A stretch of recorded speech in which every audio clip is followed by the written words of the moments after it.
Story 1. The Auction Box. Marcus had always been drawn to estate sales. There was something haunting about rifting through the remnants of strangers' lives. Objects that once held meaning, now reduced to price tags and lot numbers. On a gray Saturday morning in November, he found himself at a farm auction in rural Pennsylvania, the kind where entire lives are liquidated in a matter of hours. Among the boxes of dusty kitchen appliances and moth-eaten quilts, Marcus spotted something unusual, a banker's box sealed with yellowed tape, marked only with "Personal, Do Not Open" in faded marker. The auctioneer barely glanced at it before grouping it with several other boxes. Marcus won the lot for $12. Back home, he opened the mysterious box to find it filled with Super 8 film reels, each carefully labeled with dates ranging from 1968 to 1974. Marcus had recently inherited his grandfather's old projector, so he set it up that evening, threading the first reel with anticipation. The footage began innocently enough. A family picnic in what appeared to be the late 60s. Children played while adults sat at tables, their silent laughter captured in that distinctive slow frame rate of old film. Marcus watched, mesmerized by this window into the past. Then, in the background of one frame, he noticed something odd. A figure standing at the tree line, perfectly still, while everyone else moved. Marcus rewound the reel, studying the figure more carefully. It appeared to be wearing dark clothing, face obscured by shadows. In every subsequent frame, the figure had moved slightly closer to the family, though no one in the footage seemed to notice. Marcus loaded the next reel, dated 3 months later. The same family appeared at a birthday party, and there, in the reflection of a window, was the dark figure again, now inside the house. As Marcus worked through the reels chronologically, the figure appeared more frequently, always closer, always watching. The family members' expressions changed too. In early reels, they smiled broadly. By the later reels, their smiles seemed forced, their movements nervous. The final reel was dated December 1974. The footage showed Christmas morning, but the house was empty, presents still wrapped under the tree. The camera panned slowly through each room, documenting an abandoned home. In the final frames, the camera turned to face a mirror, and Marcus could see who had been filming. The dark figure finally revealed. But where its face should have been, there was only a smooth, featureless surface. The reel ended abruptly. Marcus sat in his darkened living room, heart pounding. He researched the address visible on a piece of mail in one of the earlier reels. The house had belonged to the Carver family, Robert, Helen, and their 3 children. All 5 had vanished in December 1974. Their case remained unsolved. Marcus boxed up the reels, intending to take them to the police. But that night, he woke to the sound of his projector running. He hadn't loaded any film, yet there on his wall, footage played, his own living room, filmed from the corner where the projector sat. The footage showed him sleeping on his couch from earlier that evening. Then the perspective changed. The camera was moving, walking through his house, entering his bedroom where he now lay awake, frozen in terror. The footage showed his own sleeping form from an hour ago, and standing over his bed was the smooth-faced figure from the reels. Marcus grabbed his phone to call the police, but it displayed footage too. His kitchen, filmed from inside his refrigerator. His bathroom, filmed from inside the mirror. Every screen in his house showed different angles of his own home, all recording simultaneously, all from impossible vantage points.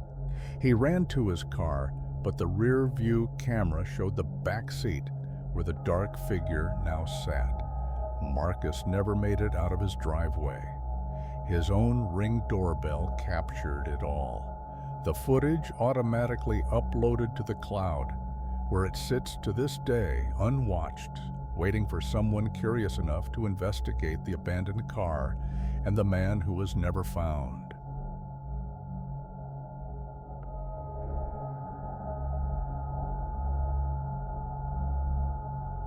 Story 2. The Memory Hole Channel. Sarah worked as a digital archivist for a private media preservation company. Her job involved cataloging and digitizing old VHS tapes, mostly corporate training videos and local commercials. It was monotonous work, but it paid well and let her work from home.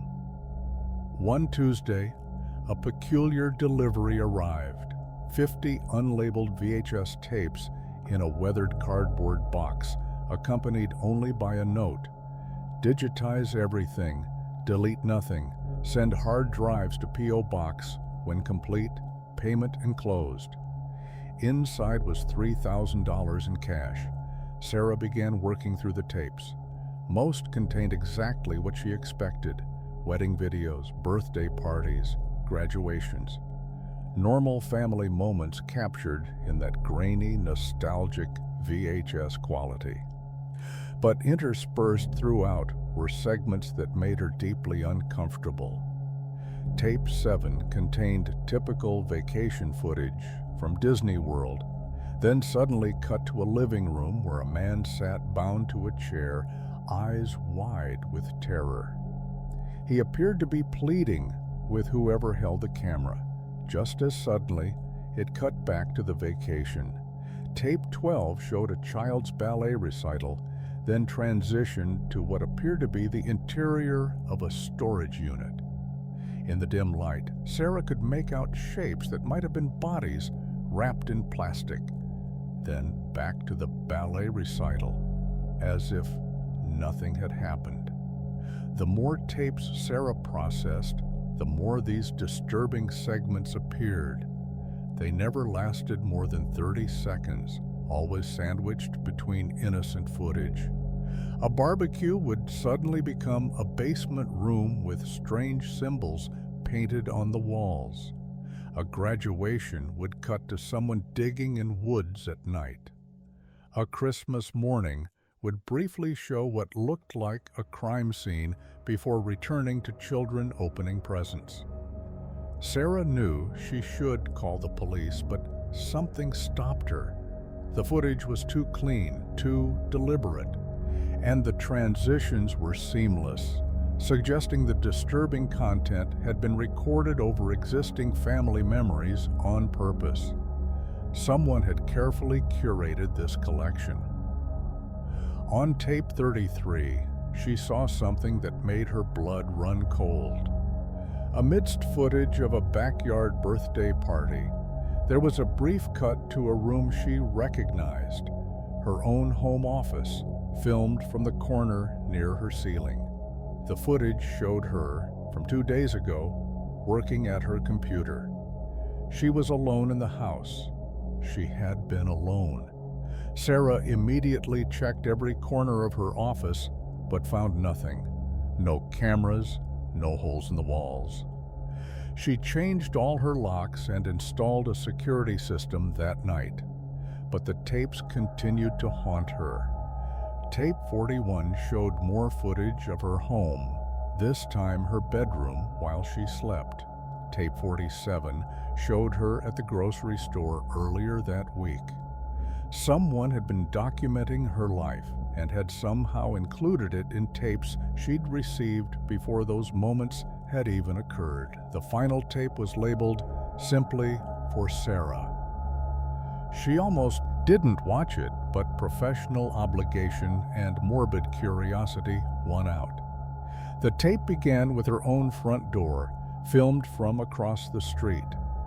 Then it showed her retrieving the box of tapes from her porch. It showed her carrying it inside. It showed her starting this very project. Then it showed tomorrow. Sarah watched herself leave for work, return home, and begin packing her belongings in a panic. The footage showed her loading her car in the dark, preparing to run. And then it showed the dark van that would pull up behind her car, showed the figures that would emerge, showed what they would do. The tape ended with a title card. "Thank you for your work. The final hard drive will be most valuable. You've documented everything perfectly." Sarah looked at the clock, 11:47 p.m. According to the tape, she would start packing at 11:50. She sat frozen, uncertain whether watching the tape had sealed her fate or given her a chance to change it. Could she deviate from what she'd seen? Or was she already trapped in someone else's carefully archived memory, waiting to be cataloged and filed away like all the others? The clock turned to 11:50. Sarah stood and walked to her closet.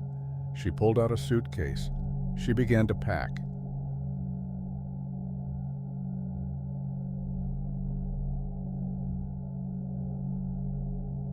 Story 3. The Satellite Crash. Dr. James Reeves had spent 30 years as an aerospace engineer, most of that time working on satellite systems.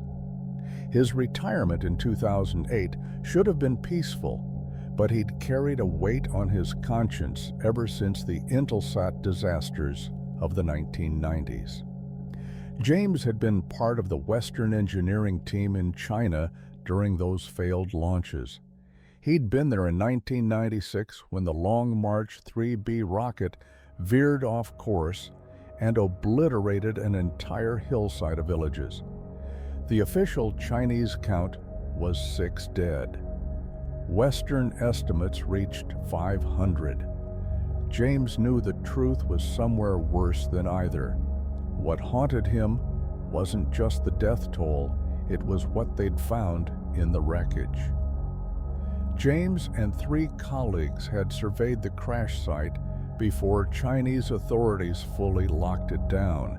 They documented the destruction, the scattered debris, the obliterated homes, but they'd also found something the official reports never mentioned. In the epicenter of the destruction, where the rocket's main fuselage had impacted, there was a crater approximately 40 feet across. At its center sat an object that none of them could identify. A metallic sphere, roughly 6 feet in diameter, its surface covered in markings that resembled no human writing system. It hadn't been part of the rocket's payload. It hadn't been part of the satellite.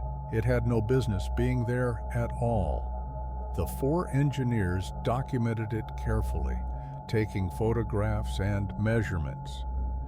Then, Chinese military personnel arrived and immediately evacuated everyone from the site. The engineers were separated, questioned individually, and warned in uncertain terms that what they'd seen was classified. They were never to speak of it. Their photographs were confiscated, their notes destroyed. James returned to the United States and tried to move on. But over the years, the other 3 engineers died under circumstances that seemed just suspicious enough to notice. Roberts had a sudden heart attack at 42. Chen's car went off a bridge on a clear day. Morrison died in a house fire that investigators ruled accidental, despite the fact he was a paranoid man who kept 3 fire extinguishers in every room. Now, alone in his retirement, James decided to break his silence. He'd kept one thing they hadn't found, a videotape. He'd had 2 cameras that day. They'd confiscated the obvious one, but he'd had a smaller camcorder in his jacket pocket, running the entire time. James digitized the footage and prepared to upload it to several conspiracy sites simultaneously. The video clearly showed the sphere, the strange markings, and most importantly, what happened just before the Chinese military arrived. The sphere had begun to open. 6 petal-like sections had peeled back, revealing an interior that glowed with a blue-white light. Something had been inside, something that moved with a liquid fluidity as it emerged. The footage showed it for only 7 seconds before James had been grabbed by military personnel and his camera deactivated. But 7 seconds was enough. James uploaded the footage at 2:14 a.m. on a Tuesday. By 2:45 a.m., every site had removed it, citing terms of service violations. His backup copies on USB drives corrupted simultaneously. His computer crashed and wouldn't restart. At 3:00 a.m., there was a knock on his door. James looked through the peephole and saw 2 people in dark suits. Behind them sat a black van. They knocked again, more insistently. James backed away from the door, heart racing.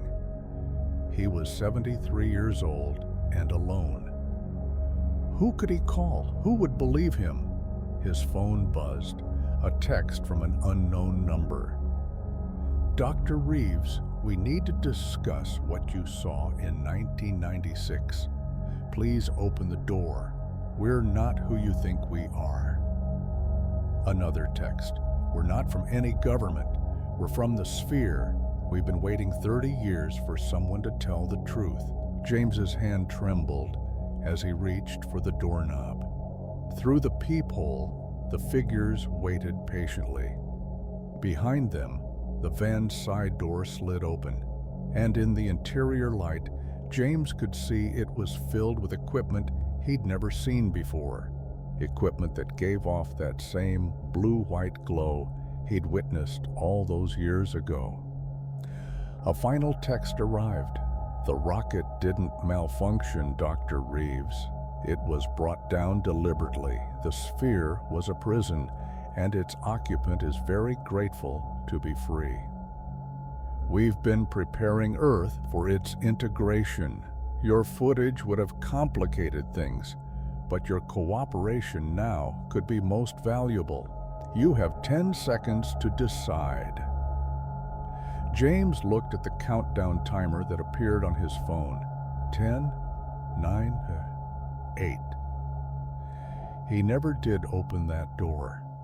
His neighbors found his house empty the next morning, with no signs of struggle or forced entry.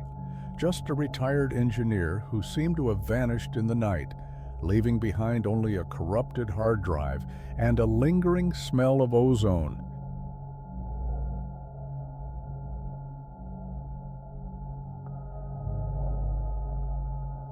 Story 4. The Camcorder Curse. The Holloway family received their Sony Handycam as a Christmas gift in 1997. Like many families of that era, they documented everything: holidays, vacations, their daughter Emma's soccer games, their son Tyler's school plays. The camera became a fixture of their lives, a way to preserve memories for the future. In 2003, Emma was 15 and had become obsessed with ghost hunting shows. She convinced Tyler, then 12, to help her explore the old Hartwell mansion on the edge of town. The abandoned house had a reputation. 5 people had died there in various incidents over the years. Emma thought it would be the perfect place to capture evidence of the paranormal. They snuck out one Friday night, taking the family camcorder. The footage from that night still exists, though the Holloway family wished it didn't. Emma and Tyler entered through a broken window, their flashlight beams cutting through the darkness as Emma narrated their investigation. For the first 20 minutes, nothing unusual happened. They explored rooms filled with decaying furniture, their voices echoing in the emptiness. Then Tyler noticed something odd. When he looked at the LCD screen on the camcorder, he could see a figure standing in the corner of the room. But when he looked at the corner directly, nothing was there. Emma thought he was joking until she looked at the screen herself. The figure was clearly visible through the camera, tall, wearing what appeared to be Victorian-era clothing, its face obscured by shadow. They decided to leave immediately, but at home, reviewing the footage, they realized something terrifying. The figure hadn't just been in the Hartwell mansion. It appeared in the background of older footage too. Family dinners from months prior, Emma's birthday party, their father's work picnic. The figure was always there, always watching, always just at the edge of the frame. Most disturbing was that it appeared to be getting closer with each recording. In footage from a year ago, it stood far in the background. In recent videos, it was mere feet away from family members, and no one had ever noticed it except through the camera's playback. Emma became obsessed with understanding what they'd captured. She went through every tape in their collection, cataloging each appearance of the figure. She discovered a pattern. It appeared more frequently as they got closer to the present day. And in the most recent footage, from the day before their Hartwell Mansion exploration, the figure was standing directly behind Emma as she sat at the dinner table. Emma set up the camera to record their living room overnight. In the morning, they reviewed the footage. At 3:17 a.m., the figure manifested fully in their living room. For the first time, they saw its face, or rather, where its face should have been. There was only darkness there, an absence of light that seemed to absorb everything around it. The figure walked through the house, stopping at each family member's bedroom door. It would stand there for exactly 3 minutes before moving to the next. When it reached Emma's room, where she had hidden the camcorder behind books on a shelf, the figure turned to face the camera directly. The footage became distorted, filled with static and strange sounds. When it cleared, the figure was gone, but written on Emma's bedroom wall, visible only through the camera's lens, were words in a language neither sibling recognized. Emma took screenshots to a university professor who specialized in dead languages. His face went pale when he saw them. The text was Ancient Sumerian, a warning used in burial rituals. To see the dead is to join them. That night, Emma tried to destroy the camcorder. She smashed it with a hammer, burned the pieces, and threw them in a dumpster across town. But the next morning, the camera sat on their doorstep fully intact. The figure now appeared in real time, not just in recordings. Emma would catch glimpses of it in her peripheral vision. Tyler heard footsteps in empty rooms. Their parents, who'd never believed their stories, began experiencing nightmares filled with that absent, light-devouring face. One by one, the hallways started to fade. Not die, fade. Emma was the first to notice her hand becoming transparent. Within a week, she could barely maintain a solid form. Tyler followed, then their parents. By the end of the month, the family house stood empty, the hallways having simply ceased to exist in any meaningful way. The camcorders remained. A neighbor eventually took it during an estate sale. They began documenting their own family memories, and in the background of their first recording, barely visible at the edge of the frame, stood a tall figure in Victorian clothing. The cycle began again.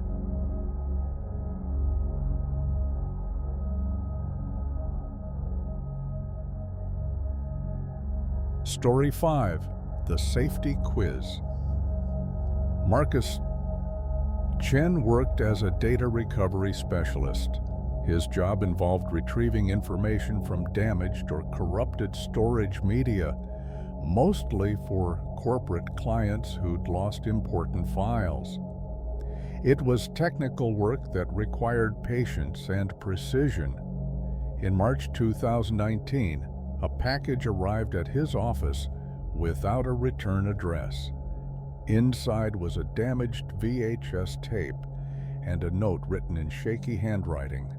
"Please recover this. I need to know I'm not crazy. We'll pay whatever you ask." A credit card was taped to the note.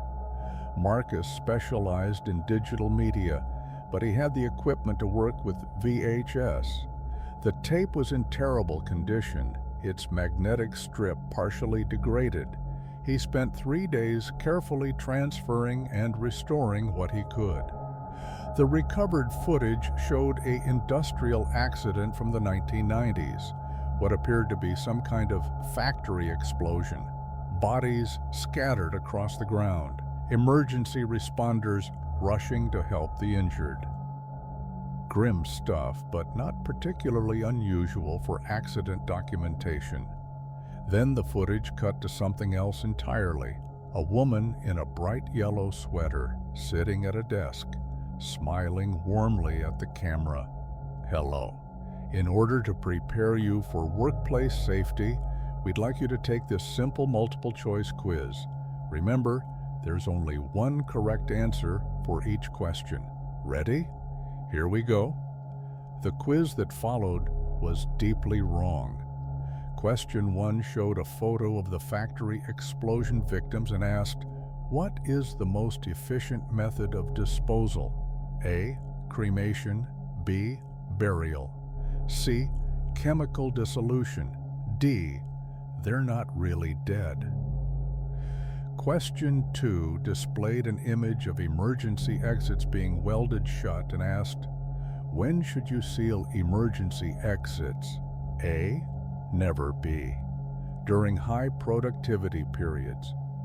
When the screaming gets too loud. D. Before anyone realizes what's happening." Each question became increasingly disturbing, mixing corporate training video aesthetics with content that suggested mass casualty events, cover-ups, and workplace horrors. The woman in the yellow sweater maintained her warm smile throughout, her voice never wavering from its cheerful tone. The quiz ended with a final message. "Congratulations on completing your safety training. Remember, what happens on-site stays on-site. Report all incidents to management before emergency services, and always maintain a positive attitude." The footage cut back to the factory explosion, but this time from a different angle. Marcus could now see something the first footage had hidden. The emergency exits had been sealed, and in the background, partially obscured by smoke, several people in business suits observed the carnage while taking notes on clipboards. Marcus tried to trace the origin of the tape. The credit card led to a P.O. box registered to Hartfield Industrial Safety Solutions. But when Marcus researched that company, he found only a defunct website with a simple message.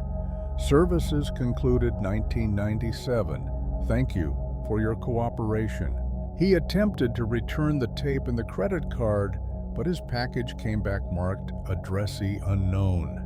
He tried to contact his client through the email they'd used to arrange the job, but received an automated response. "This account has been closed due to inactivity.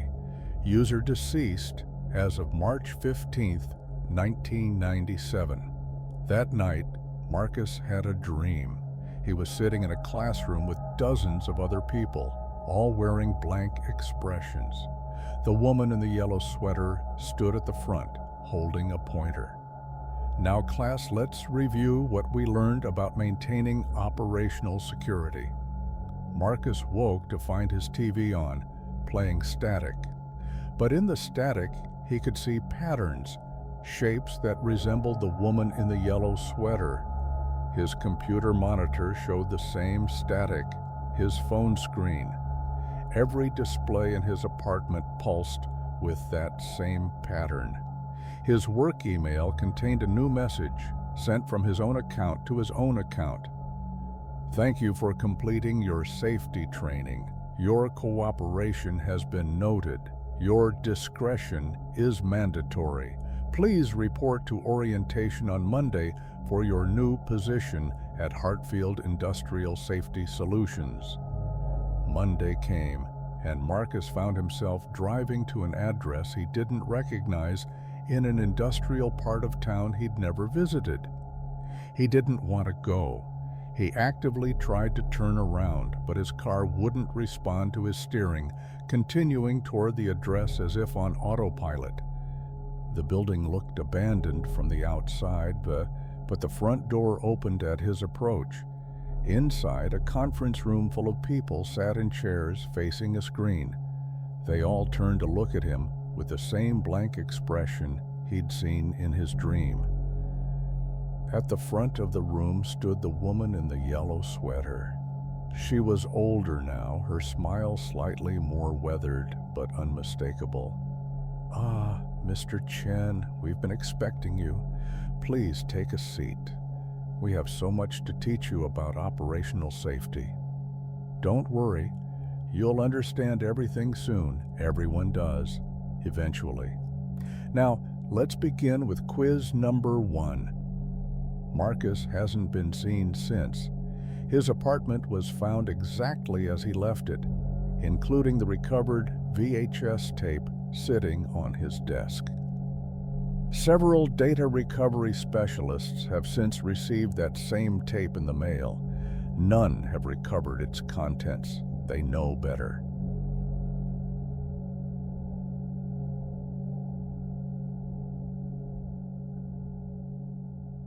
Story 6. The Following Man. Jessica and Tom were backpacking through Eastern Europe during the summer of 2007. They were young, adventurous, and determined to document every moment of their journey with Tom's new digital camcorder, a significant upgrade from the old VHS cameras of his youth. In late July, they arrived in a small Croatian town whose name they could never quite remember afterward. It was the kind of place tourists rarely visited, all cobblestone streets and buildings that hadn't changed in centuries. They filmed themselves exploring the local market, trying unfamiliar foods, and laughing at their terrible attempts to speak Croatian. As they walked through a quiet park that evening, Jessica noticed something odd while reviewing their footage. "Tom, look at this. That man is in like every single shot today." She was right. In the background of their market footage, a tall man in a dark coat stood perfectly still while crowds moved around him. At the cafe where they'd had lunch, he was visible through the window, standing across the street. Even in their hotel room footage, shots taken from their window of the town square, he was there, looking up at their exact room. Tom laughed it off. "Probably just lives around here. Small town, you know. We're bound to see the same people." But that night, when they played back footage from earlier in their trip, they found him there too, standing in the background in Budapest 3 days prior, at the train station in Vienna a week before that. Even back in Munich at the start of their trip, he was there in the crowd at the beer garden, the only person not moving, not talking, just standing and watching. "That's impossible," Jessica whispered. "We didn't even plan this route until we were already traveling. How could anyone know where we'd be?" They decided to test it. They would film themselves, then immediately review the footage to see if the man appeared in real time or only in recorded video. They set up the camera in their room and walked around, making sure to film every angle.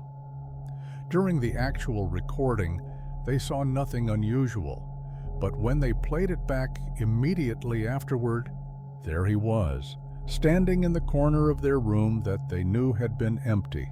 The footage showed him clearly. He was facing the camera, perfectly still, his face obscured by shadow despite the room's lighting. Jessica suggested they leave town immediately. Tom agreed.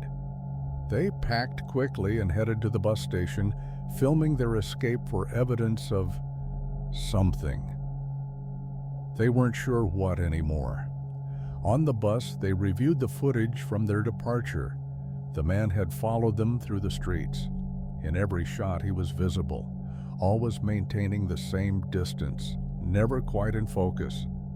When they'd stop to check a map, he'd stop too. When they'd run, his position in the background suggested he'd kept pace effortlessly. But most disturbing was the final shot before they boarded the bus. Tom had turned the camera for one last pan of the town. The man stood at the station entrance, and for the first time, his face was visible in the footage. It was Tom's face, not similar, not a resemblance. It was identical, same features, same build, same expressions, but the eyes were different. Tom's eyes in the footage showed fear and confusion. The follower's eyes showed nothing, like looking at a perfect mask. Jessica grabbed the camera and filmed Tom sitting next to her. His face on the LCD screen looked normal. She played back the footage immediately. In the playback, Tom's face pixelated and distorted, then resolved into something else, something that wore his features but wasn't quite right. The proportions were slightly off, the movements too fluid. The thing sitting next to her, wearing Tom's face, turned and smiled. Jessica ran to the front of the bus, screaming for the driver to stop. The other passengers stared at her. The driver pulled over, concerned. Tom, the real Tom, or so he claimed, followed her, asking what was wrong. Jessica tried to explain, but how could she? She showed the driver the footage, but the camcorder's screen now displayed only static. She showed the other passengers, but they saw nothing unusual. Tom put his arm around her, trying to comfort her, and Jessica flinched away. "Jess, it's me," he said. "I don't know what you think you saw, but it's me." Was it?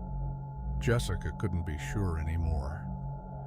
The man looked like Tom, sounded like Tom, had all of Tom's memories and mannerisms, but something in his eyes seemed different, emptier.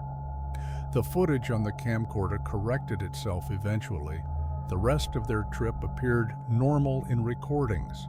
No mysterious follower, no distorted faces, just two tourists enjoying Eastern Europe. But Jessica never forgot, and sometimes when she looked at old photos from before the trip, she'd notice something wrong. In a picture from their college graduation, there was a figure in the background she didn't remember. At their friend's wedding, someone standing at the edge of the crowd who shouldn't have been there. Tom, or whatever wore his face, suggested they delete all the footage from Croatia. "No point keeping it if it upsets you," he said with concern that seemed genuine.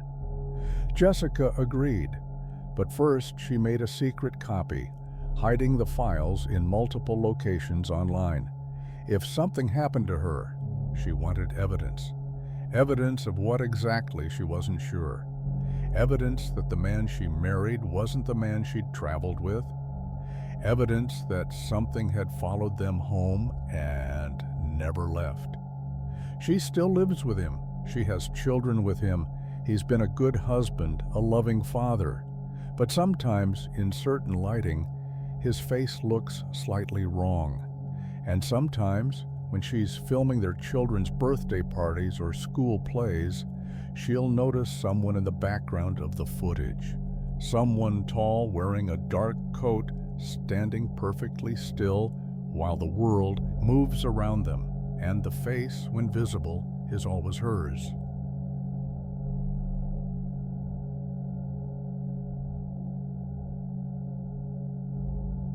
Story 7. The Inheritance. When Gerald Vance died at 93, his grandson David expected to inherit very little.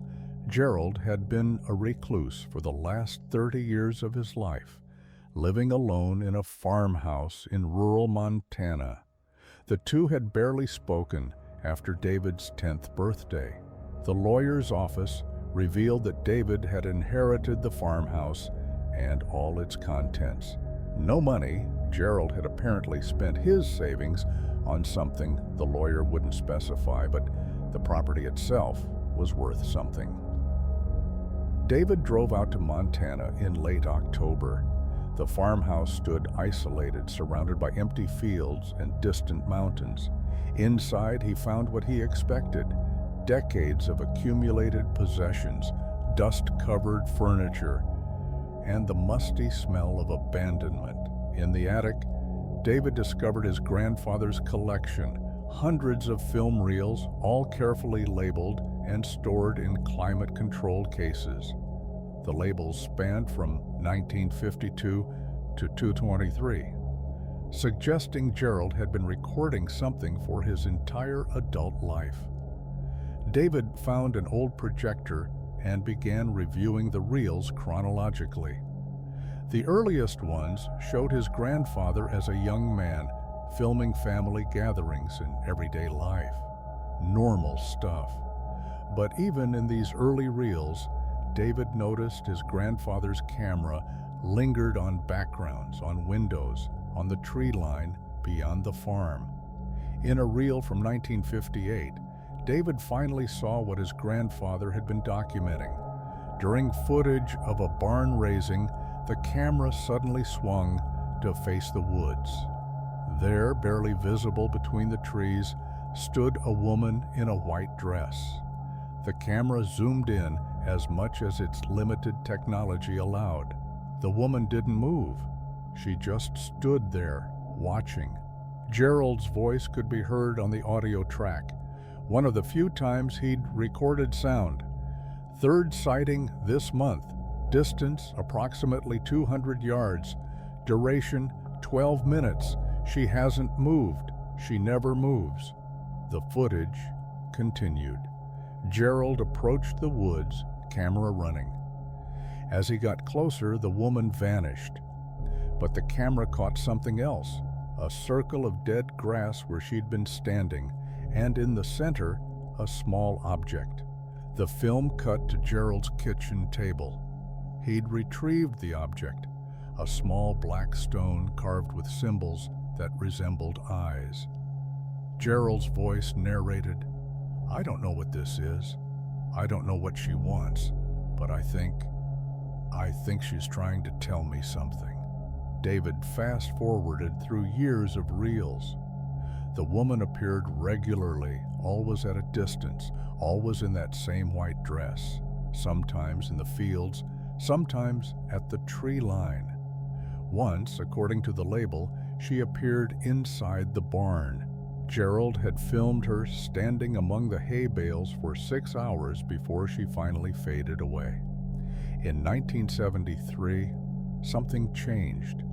Gerald filmed the woman, but this time she moved. She walked toward the house, slowly, taking hours to cross the field. Gerald's audio narration became increasingly panicked. "She's never moved before. She's never come closer. I don't know what to do. If I leave the camera, will she disappear? Do I run? Do I wait?" He waited. The footage showed the woman reaching the house, standing at the door. Gerald's hands shook as he filmed through the window. She raised one hand and knocked. 3 slow, deliberate knocks. Gerald didn't open the door. The reel ended. The next reel, from 1974, showed Gerald boarding up every window in the house. His narration was scattered, sleep-deprived. "She comes every night now, knocks at different doors, different windows. I've stopped going outside. Food's running low, but I can't leave. The moment I do, she'll get in. I know it." David found his grandfather's journals stored with the films. They detailed decades of isolation, of seeing the woman in the white dress, of documenting her appearances. Gerald had researched the farm's history and discovered that in 1891, a woman named Catherine Brennan had died here.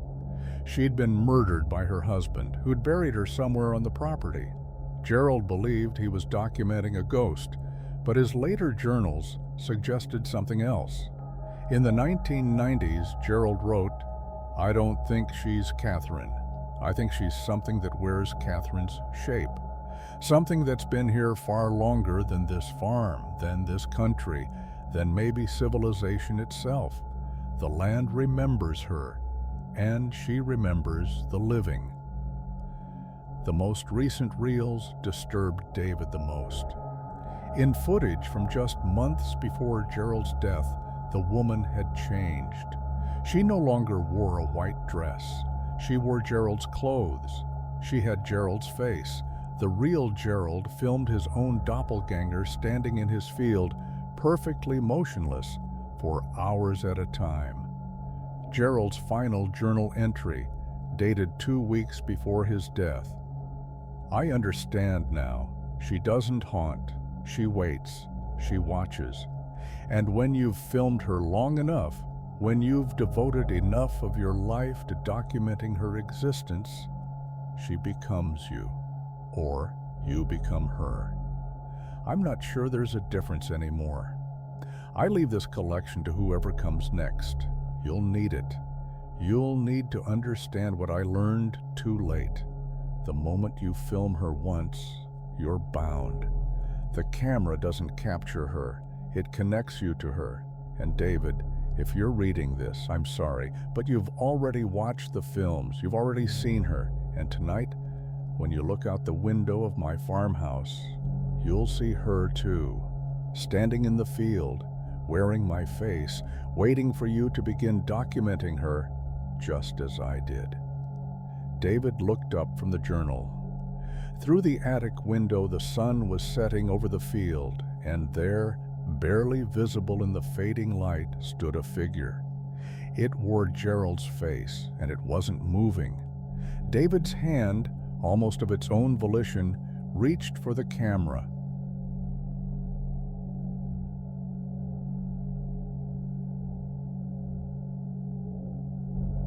Story 8. The Format Change. In 2003, the Mendoza family upgraded to a digital camcorder, replacing their old VHS camera that had served them for over a decade. Maria Mendoza carefully transferred all their old tapes to DVD, preserving years of family memories. Her children's first steps, birthdays, holidays, school plays. But something went wrong during the transfer process. The DVDs played with occasional glitches, brief moments of static, audio dropouts, strange pixelation. Maria figured it was just a technical issue and kept the original VHS tapes as backups. Her daughter Rosa, home from college in 2018, decided to digitize everything properly for a surprise anniversary gift. She found a professional service that specialized in media preservation. They promised high-quality transfers with digital restoration to remove any imperfections. 2 weeks later, Rosa received hard drives containing their entire family history in perfect HD, cleaned up and color-corrected. She was thrilled with the quality until she started watching carefully. There were people in the footage who shouldn't be there.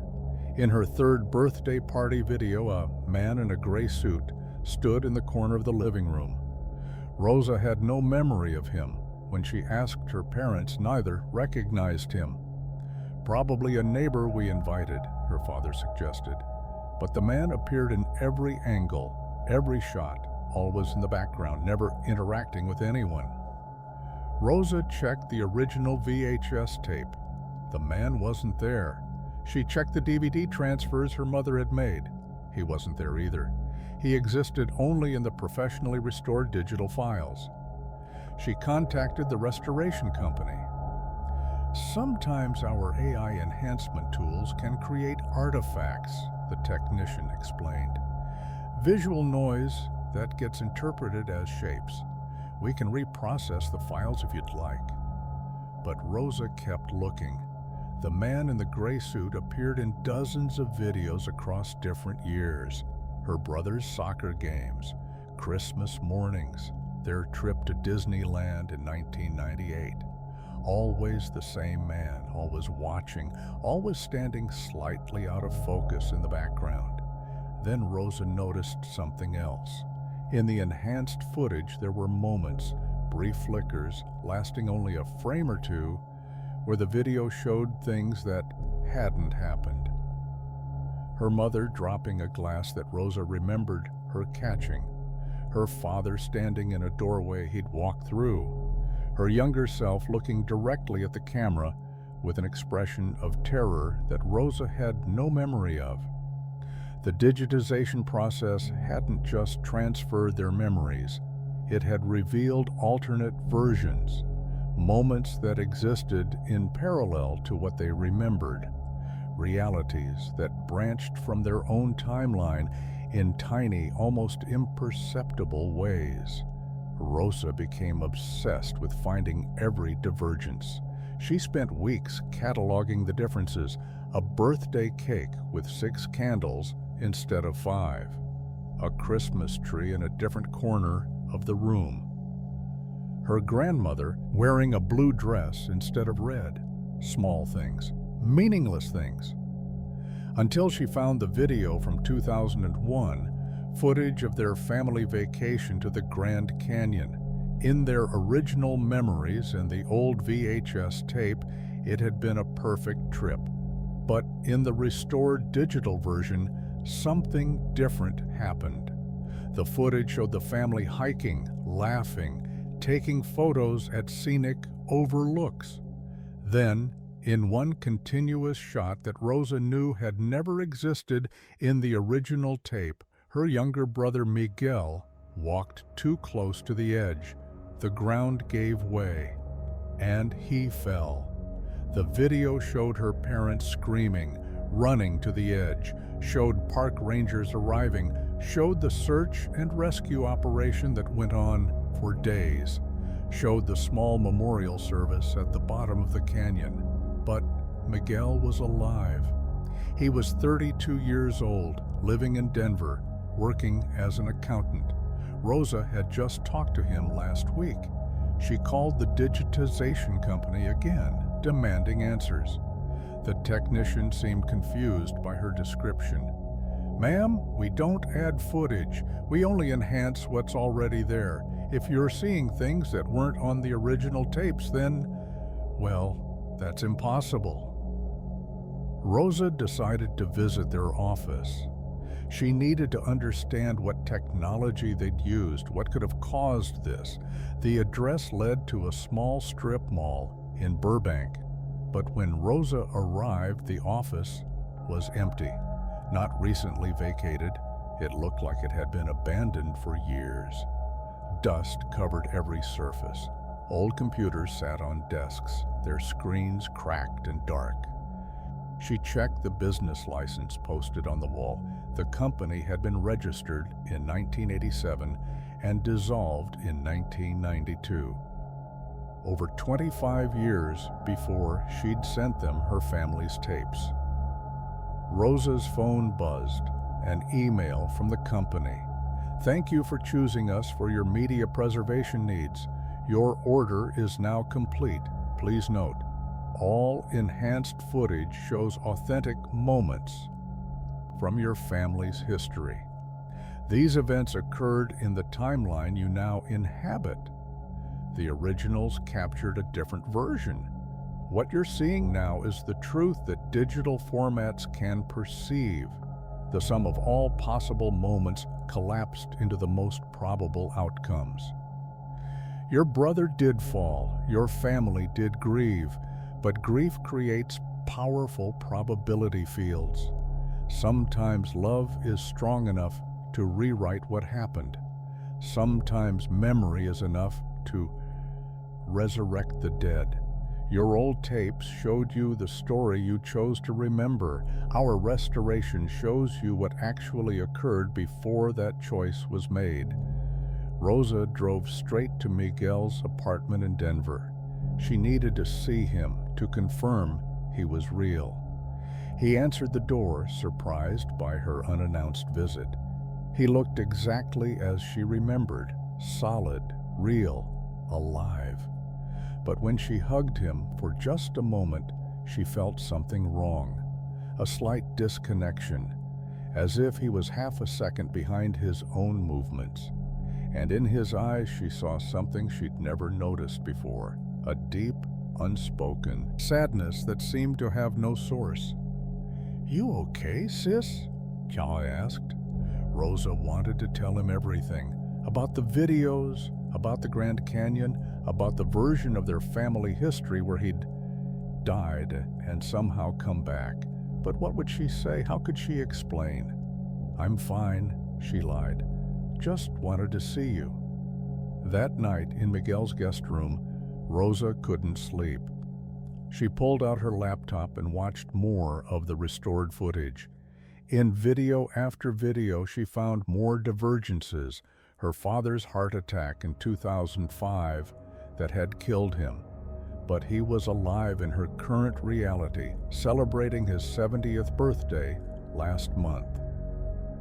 Her mother's car accident in 2010 that left her paralyzed, but she'd gone hiking with Rosa just last summer. The restored video showed a family history of tragedies, each one worse than the last. And in every case, the tragedy had somehow been avoided in the reality Rosa now inhabited. The man in the gray suit appeared in all of them, always watching, always present at the moments where fate diverged. Rosa zoomed in on his face in a video from 1995. For the first time, she could see his features clearly. He looked familiar, very familiar. It took her several minutes to place why. He looked like her, or rather, he looked like what she might look like if she'd been born male. Same eyes, same nose, same slight asymmetry to the smile. She found her birth certificate in her mother's filing cabinet the next morning. Born April 3rd, 1987. Single birth. But in one of the restored videos from the hospital, she saw her mother holding two babies. The placard on the bassinet read, "Mendoza Twins, Rosa and Roberto." Rosa had never had a twin brother. She'd grown up as the only daughter. But in the restored footage, Roberto existed. She watched him grow up alongside her through the enhanced videos, watched him play in the same rooms, celebrate the same birthdays, go on the same vacations.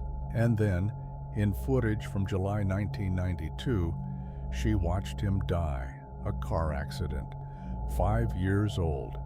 The gray-suited man appeared in the background of the hospital footage, watching as the Mendoza family grieved their lost son.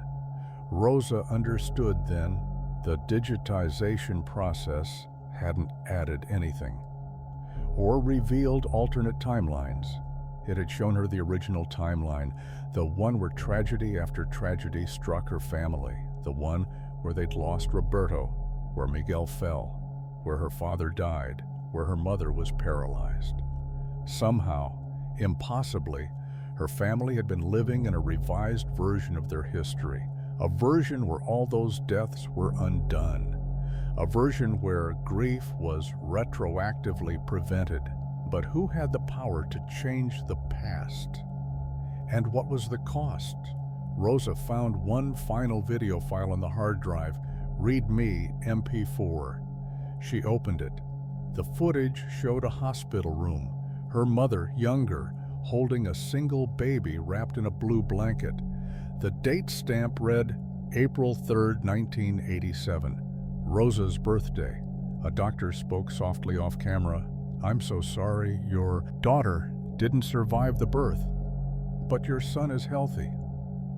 Her mother sobbed, holding Roberto, the baby who would die 5 years later in a car accident.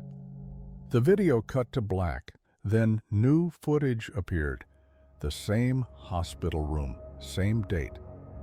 But now her mother held a baby in a pink blanket. "I'm so sorry," the doctor said. "Your son didn't survive, but your daughter is healthy." Her mother sobbed, holding Rosa. The video showed the same moment splitting again and again. Different versions, both babies alive, both babies dead, just Rosa, just Roberto, every possible outcome playing out simultaneously. And in each version, the man in the gray suit stood in the corner of the hospital room, watching. The final frame showed text. "Reality is not fixed. Memory is not truth. Your family paid to preserve what should have been lost.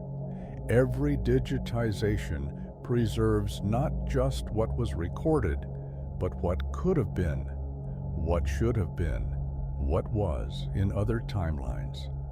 You now exist in the accumulated weight of all possible versions of your family.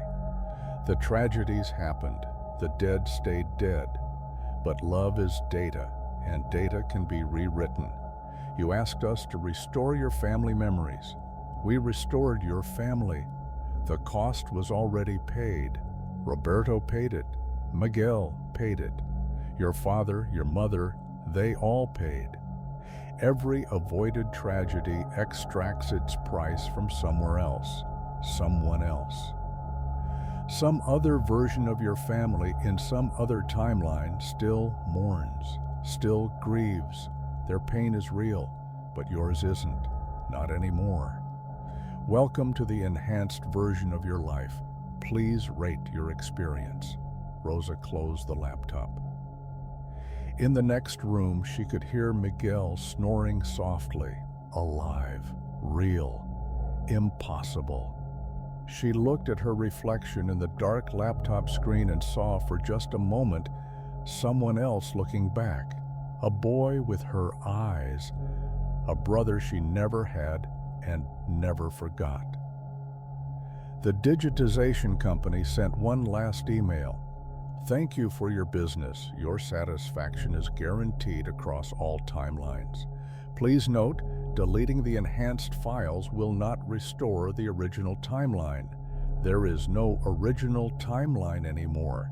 There is only this one, the one built from every moment you wished had gone differently. Sleep well, Rosa.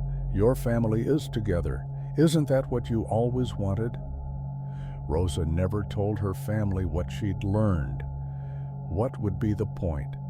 They were happy in this revised history. Real or not, their joy was genuine.